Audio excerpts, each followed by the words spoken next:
हाँ जी राजी, अगे आप डिस्कस करते हैं ब्रांचिंग स्टेटमेंट्स। सब तो पहला ब्रांचिंग स्टेटमेंट्स के विच आप डिस्कस करांगे इफ स्टेटमेंट्स की होंगे। ठीक है, कंडीशन के उपर अगर जो आप कोई डिसीजन लैने, ठीक है, उन्होंने आप ब्रांचिंग स्टेटमेंट्स या डिसीजन स्टेटमेंट्स कह दें। ठीक है, तो इफ स्टेटमेंट किवें काम करती है राजी? इफ दे अंदर आप कोई कंडीशन चैक करते हैं। ठीक है, कंडीशन के अपने दो केसेस हो सकते हैं। ठीक है, अपनी कोई भी कंडीशन है, ठीक है, वो या तो ट्रू हो सकती है या की हो सकती है फॉल्स हो सकती है। ठीक है, कोई भी कंडीशन है जिमें A is greater than B, या तो यह ट्रू हो सकती है या यह फॉल्स हो सकती है। ठीक है, तो एक ही है इफ दे विच की कंडीशन चैक होगी कि इफ कंडीशन ट्रू है, ठीक है, तो फिर ਜਿਹੜੇ भी नीचे स्टेटमेंट्स ने, स्टेटमेंट जिन्नियां भी तुसी देनियां, ठीक है, वो की है चलनगियां। स्टेटमेंट 2 सैमीकोलन। तो इफ स्टेटमेंट दे विच की है कि कंडीशन चैक होगी। ठीक है, इफ कंडीशन ट्रू है, ठीक है, आप इफ स्टेटमेंट दे विच की है ट्रू है तो आ वाली स्टेटमेंट्स चलनगियां। एक डिसीजन आप सिर्फ दसते हैं। ठीक है, आप एक प्रोग्राम लिखते हैं तो check whether a person is minor और नॉट। पर्सन इज़ माइनर और नॉट। माइनर को की कदों होगा पर्सन? जो एज 18 तो नीचे होगा, ठीक है, तो वह माइनर होगा। ठीक है, तो आप ये चैक करना है। ठीक है, वो लिए अगर आप प्रोग्राम लिखते हैं तो किमें लिखना है? सब तो पहला प्रोग्राम लिखने की आप किमें स्टार्ट करते होंगे? हैश इनक्लूड studio.h, फिर लिखते हैं हैश इनक्लूड conio.h। ये आप डिस्कस कर चुके हैं कि ये स्टैंडर्ड हैडर फाइल्स ने। ठीक है, उस तो बाद की है हर एक जिहड़ा प्रोग्राम है वो मेन फंक्शन के नाल शुरू होगा। ठीक है, हर एक प्रोग्राम के एक मेन फंक्शन होगा। ठीक है, वॉइड उसकी डाटा टाइप है वॉइड मेन ब्रैकेट स्टार्ट होगी। ठीक है, तो जिथे खत्म होगा उत्थे ब्रैकेट एंड होगी प्रोग्राम की। ठीक है, उस तो बाद आप एक इंट एज नाम का की है एक डाटा लिया जिहदी डाटा टाइप की है इंटीजर है, सैमीकोलन नाल खत्म किया उन्होंने। ठीक है, तो ये की है आप लिखांगे प्रिंट एफ। प्रिंट एफ कादे लिए हुंदा है? आउटपुट शो करने लिए। आप एज पूछांगे, एंटर एज, ये स्क्रीन के उत्ते डिस्पले होगा इदां दी इदां। प्रिंट एफ कादे लिए हुंदा? मैसेज डिस्पले करने लिए, तो ये इदां दी इदां मैसेज डिस्पले होगा स्क्रीन पर, एंटर एज। उस तो बाद आप इनपुट लैनी होगी। इनपुट लैन लिए आप यूज़ करते हैं स्कैन एफ। आउटपुट लिए प्रिंट एफ, इनपुट लिए स्कैन एफ। ठीक है, स्कैन एफ नाल आप लिखांगे %d।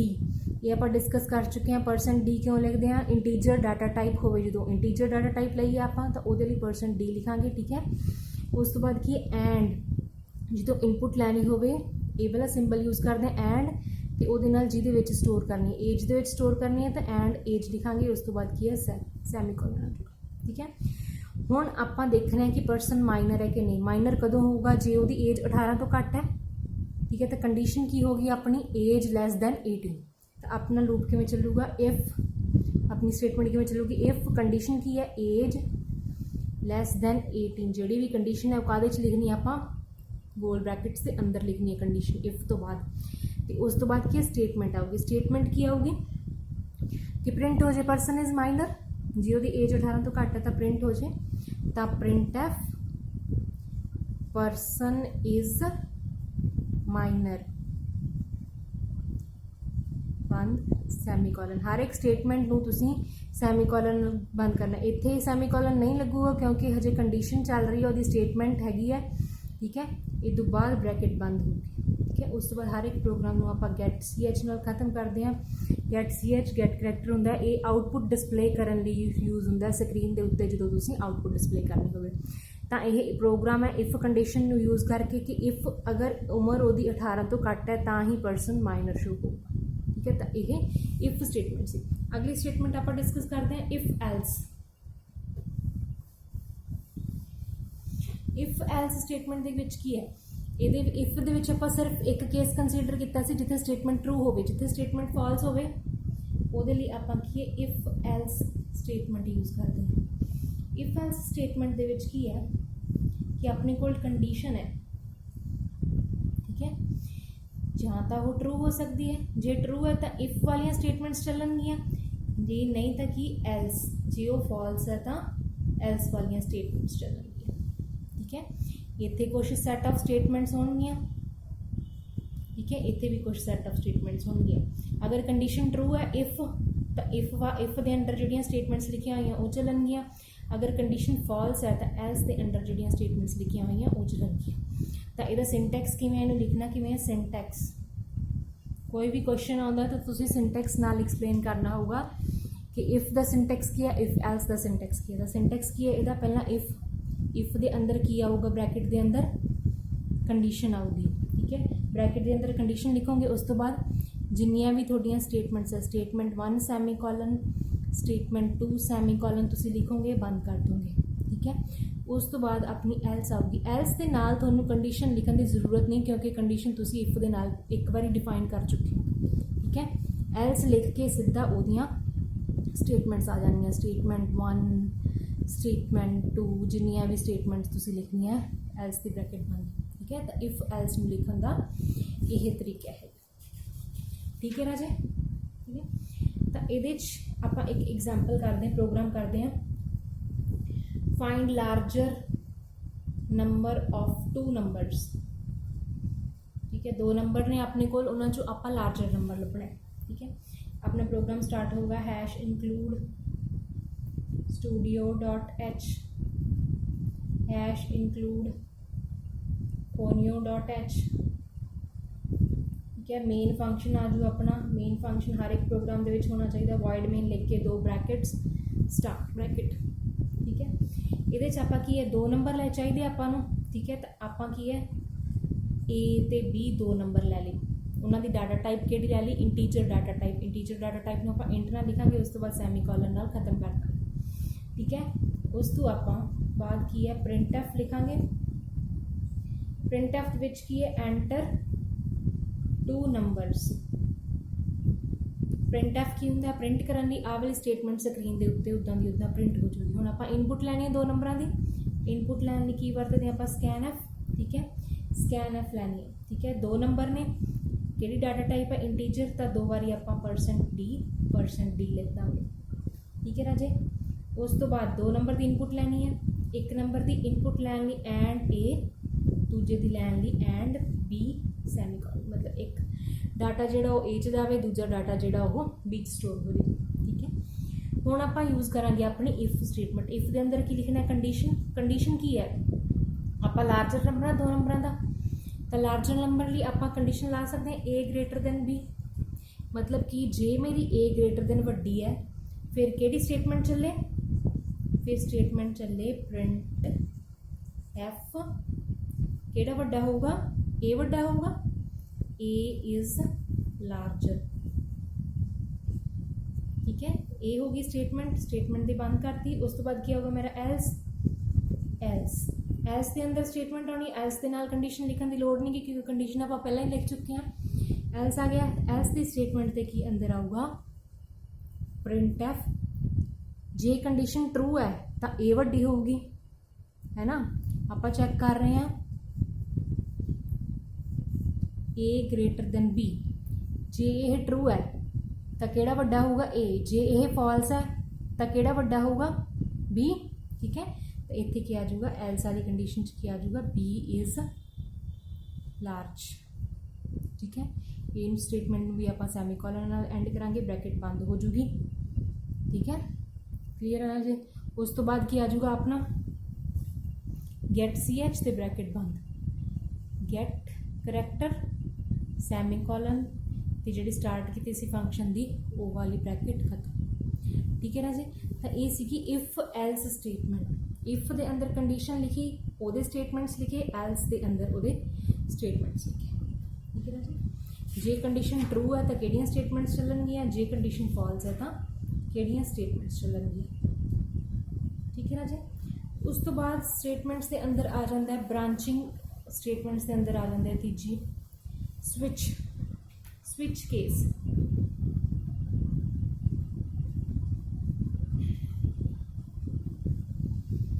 राजे कई बार डिसीजन आपां नूं 2 तो ज़्यादा, जिवें इत्थे तो पिछले केस च की सी ए ग्रेटर देन बी हो सकता है या बी ग्रेटर देन ए हो सकता है, ये 2 केस हो सकते सी, 2 ही केस सी आपां इफ एल्स नाल लिख ले, इफ एक इधर लिख लिया, एक एल्स लिख लिया। कई बार जो 3 केस होंगे तो आप इफ लिख के वो नैसटिंग करते हैं। इफ दे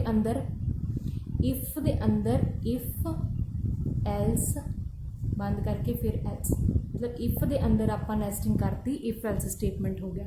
ठीक है, तो एक ही हो गया अपने को 1 केस 2 केस 3 केस हो जाते। इनू आप इदा भी हो सकता है इफ दे अंदर भी लूप होवे इफ एल्स, ठीक है, तो एल्स दे अंदर भी लूप होवे इफ एल्स, तो ये आप 4 केस मैंशन कर सकते हैं। ठीक है, तो यह नैसटिंग ऑफ इफ एल्स है, इफ एल्स स्टेटमेंट्स। ठीक है, मतलब अगर आप फरदर इफ एल्स की नैसटिंग करनी हो, ठीक है, तो इफ वाले केस के अंदर भी इफ एल्स केस आ सकते हैं। ठीक है, इफ एल्स इफ के अंदर भी दोनों केस आ सकते हैं, एल्स के अंदर भी दोनों केस आ सकते, तो इदा आप 4 केसिस नूं वरत सकते हैं। ठीक है राजी, उस तो बाद आ जाता अपना स्विच केस। स्विच केस क्यों वरत्या जाता राजी, जो मल्टीपल केसिस होन, ठीक है, काफ़ी सारे केसिस होन, 7-8 केसिस होन या ज़्यादा होन, तो उदों आप स्विच केस वरतते हैं। ठीक है, तो ब्रांचिंग मल्टीपल होवे जो उदों आप स्विच केस वरतते। ठीक है, ज़्यादा ऑप्शनस देनिया होन आप। ठीक है, तो ये की है स्विच केस की लिखांगे, पहला आप एक स्विच लवांगे, ਉਹਦਾ एक्सप्रैशन लवांगे। जिवें राजी अपने डेज ऑफ वीक है, मंडे ट्यूसडे वैडनसडे थर्सडे फ्राइडे, ठीक है, सैटरडे, ये जिन्ने भी डेज ऑफ वीक है आप स्विच के अंदर लवांगे वीक्स। उस बाद केसिस किन्ने हो सकते हैं, 7 केसिस हो सकते हैं। केस 1 होगा अपना मंडे, ठीक है, केस 2 हो सकता ट्यूसडे, ठीक है, इस तरह केस 3 हो सकता है वैडनसडे, इदा सारे केसिस हो सकते हैं। ठीक है, तो स्विच का पहला एक्सप्रैशन लिखांगे, उस तो बाद केस तो बाद कॉन्सटेंट लिखांगे कि 1 है या 2। सपोज केस 1 है, केस 1 दियाँ स्टेटमेंट्स सैमीकॉलन, फिर केस 2 ये तो बाद कॉलन आऊगा अपना। ठीक है, केस 2 कॉलन ये स्टेटमेंट्स जिन्नियां भी, ये 2 है 3 है, ठीक है, स्टेटमेंट्स। उस तो बाद केस 3 जिन्नियां भी स्टेटमेंट्स ये। ठीक है, हर एक केस तो बाद की यूज़ होगा ब्रेक, इत्थे भी ब्रेक, इत्थे भी ब्रेक सैमीकॉलन, इत्थे भी ब्रेक। ब्रेक का की मतलब है कि केस अपना या तो मंडे हो सकता है, या ट्यूसडे हो सकता है, या वैडनसडे हो सकता है। इन्हां चों सिर्फ एक case he at a time true हो सकता है। ठीक है, एक टाइम ते एक केस ही ट्रू हो सकता है, या तो मंडे होगा या ट्यूसडे या वैडनसडे। मतलब अगर केस 2 चूज़ होंदा अपना इत्थे एक्सप्रैशन के अंदर, आप केस 2 चूज़ करते हैं, सपोज आप ट्यूसडे चूज़ करते हैं, तो आ वाले स्टेटमेंट्स चलने चाहिए। ये वाले स्टेटमेंट्स चलन तो बाद कोई होर स्टेटमेंट नहीं चलने चाहिए, क्योंकि सिर्फ मंडे वाला केस सिलेक्ट किया आप, ट्यूसडे वाला सॉरी। ठीक है, ये स्टेटमेंट चलन तो बाद ब्रेक मतलब सीधा लूप तो बाहर आ जाना चाहिए। ठीक है, तो ब्रेक कादे लिए यूज़ होंदा, लूप तो बाहर आने लिए सीधा। ठीक है, तो केस स्विच केस नाल की है ब्रेक नाल की है लूप तो सीधा बाहर आ जाना चाहिए। ठीक है, एक केस आप डिफॉल्ट केस लैने राजे, डिफॉल्ट सैमीकॉलन। डिफॉल्ट की आप डिफॉल्ट स्टेटमेंट्स डिफाइन करते हैं, मतलब अगर आप इन्होंने चीज़ों तो बिना कोई होर ABC एंटर किया मैं टैक्स, तो इन्होंने नहीं आऊगा, तो वो मैं डिफॉल्ट केस डिफाइन करना पऊगा कि this is not a days of week, मतलब ये डेज ऑफ वीक नहीं आ रहा जो, मतलब कोई भी डिफॉल्ट केस है इतने आ। ठीक है ना जी, डिफॉल्ट केस ऑप्शनल होंगे, बट तुम लिख दो, क्योंकि अगर इन्हों चो मैच नहीं करता कोई भी केस, तो डिफॉल्ट वाली की आउटपुट शो हो जाएगी। सपोज आप एग्जाम्पल लैने हम कि अगर किसी दे A ग्रेड है तो उन्होंने गुड प्रिंट करना है। ठीक है, अगर B केस है तो उन्होंने, ठीक है, ग्रेड्स आप लैने हैं। तो सब ये लिए आप पहले देखते हैं प्रोग्राम।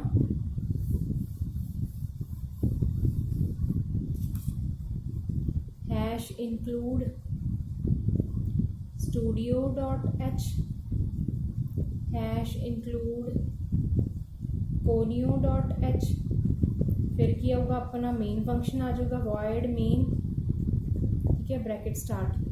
ठीक है, ये आप की लवांगे, आप कोई भी करैक्टर इत्थे डाटा टाइप की ली है मैं करैक्टर, अगे मैं इंट डाटा टाइप लाई सी। डाटा टाइप्स वाला लैक्चर देख लियो जी अगर तुहानूं डाटा टाइप्स नहीं समझ लगी तो। पहला इंटीजर डाटा टाइप लै रहे सी पिछले प्रोग्राम दे विच, इहदे विच किहड़ा डाटा टाइप लै रहे हैं करैक्टर, तो करैक्टर लईए ए डाटा लिया, ठीक है। उस तो बाद क्लीयर स्क्रीन, क्लीयर स्क्रीन काहदे लई हुंदी है, CLR SCR, कि जिहड़ी पुराना आउटपुट है मेरी स्क्रीन के उत्ते शो हो रहा है वो क्लीयर हो जाए, ठीक है ना जी। उस तो बाद की आऊगा प्रिंट एफ, मैं प्रिंट एफ कर रही हाँ एंटर ग्रेड। ये की है ग्रेड के अकॉर्डिंग, बच्चे के ग्रेड के अकॉर्डिंग, अगर ए ग्रेड है तो वैरी गुड प्रिंट हो, अगर बी ग्रेड है तो गुड प्रिंट हो, अगर सी ग्रेड है तो पुअर प्रिंट हो, ठीक है। ये चीज़ आप लै रही हैं, तो एंटर ग्रेड करवा रहे हैं। एंटर करवाने लिए इनपुट लैन लिए की यूज़ करते हैं आप, स्कैन एफ यूज़ करते हैं। स्कैन एफ लिए परसेंट हुण की यूज़ होगा C, क्योंकि इतने डाटा टाइप करैक्टर है, इतने की यूज़ होगा %D। इंटीजर लिए आप यूज़ करते सी %D, करैक्टर लिए यूज़ करांगे %C। इनपुट लैन लिए एंड वरतांगे, आदे च लैनी इनपुट ए दे विच, ठीक है, सैमीकोलन, ठीक है। हुण अपने कोल आ जांदा स्विच लैना आप, स्विच के अंदर एक्सप्रैशन लिखनी है। स्विच काहदे ते लाए, किहड़े एक्सप्रैशन ते लाया, मैं ए ते लाया, ठीक है, स्विच ए, ठीक है। उसके बाद मेरी स्विच की ब्रैकेट स्टार्ट, ठीक है। उहदे च की मैं लै रही हाँ, अगर मेरा केस ए है, केस 1 2 3 तो होंगे, इत्थे आपां करैक्टर डाटा टाइप लिया तो इत्थे ABC लिख सकते हैं आप, ठीक है। तो इहदे च की है केस ए लवांगे,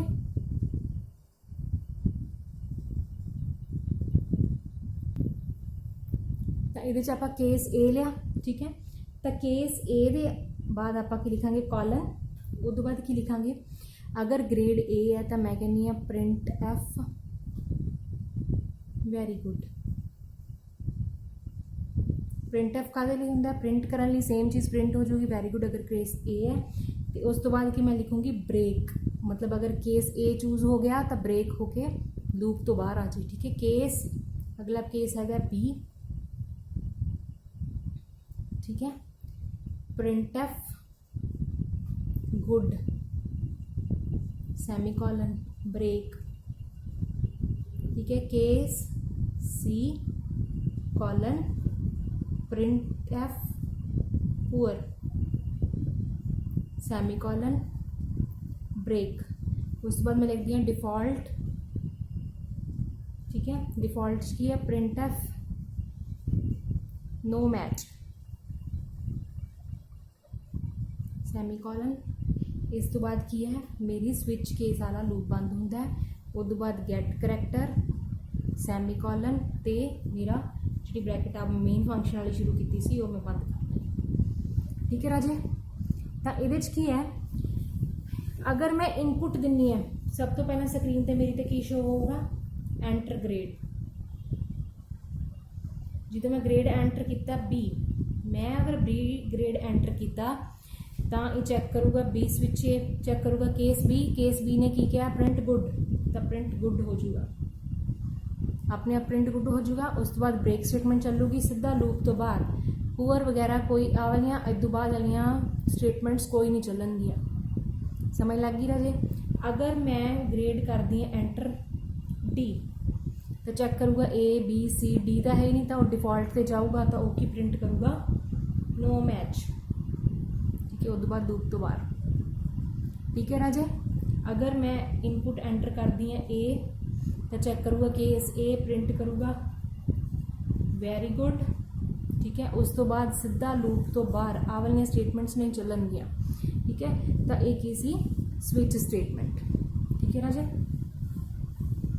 तो यह सारिया कि स्टेटमेंट्स सीगियां ब्रांचिंग या डिसीजन स्टेटमेंट्स, ठीक है राजे। अज के लैक्चर इन्ना ही, थैंक यू।